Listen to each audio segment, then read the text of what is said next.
Have you ever met a man who has no friends? Or maybe just one or two people he talks to? No constant phone calls, no noisy group chats, no weekend hangouts. At first glance, people think something is wrong with him, but psychology says something very different. Today we're talking about the man with no friends and why he's often the most misunderstood man in the room.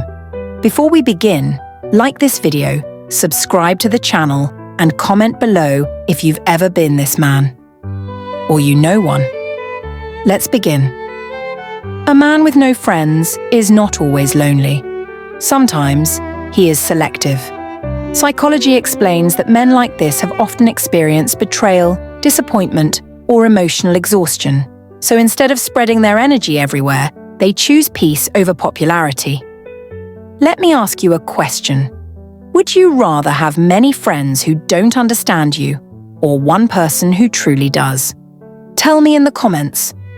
A man with no friends usually observes more than he speaks. He studies people. He notices patterns. He learns who is genuine and who is just noise.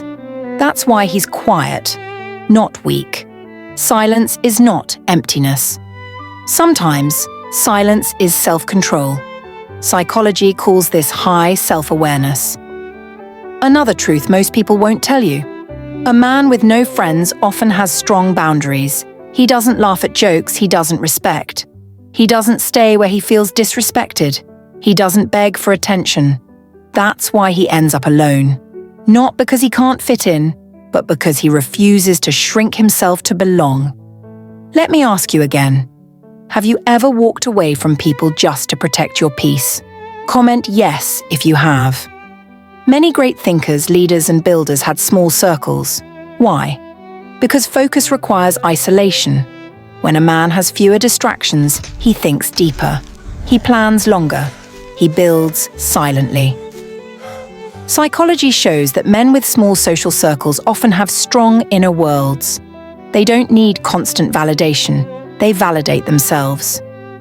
But here's the part people misunderstand the most. A man with no friends still feels deeply. He just doesn't express it to everyone. He loves quietly. He helps silently. He suffers privately. And because he doesn't complain publicly, people assume he doesn't care. That assumption is wrong. Very wrong. Let me ask you something important.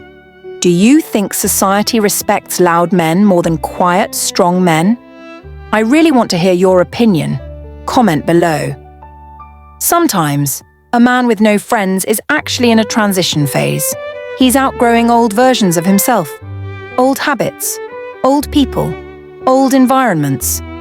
Psychology says isolation is often the bridge between who you were and who you're becoming. Growth is lonely. Transformation is quiet. If you are this man, let me tell you something. You are not broken. You are not strange. You are not failing. You are simply choosing depth over noise. But remember, isolation should build you, not destroy you. Keep improving. Keep learning. Stay open to genuine connections. If this video spoke to you, like it, share it with someone who needs to hear this, and subscribe for more psychology-based truths about men, relationships, and life. Now tell me in the comments, are you a man with no friends or a man with a small circle? I'll see you in the next video.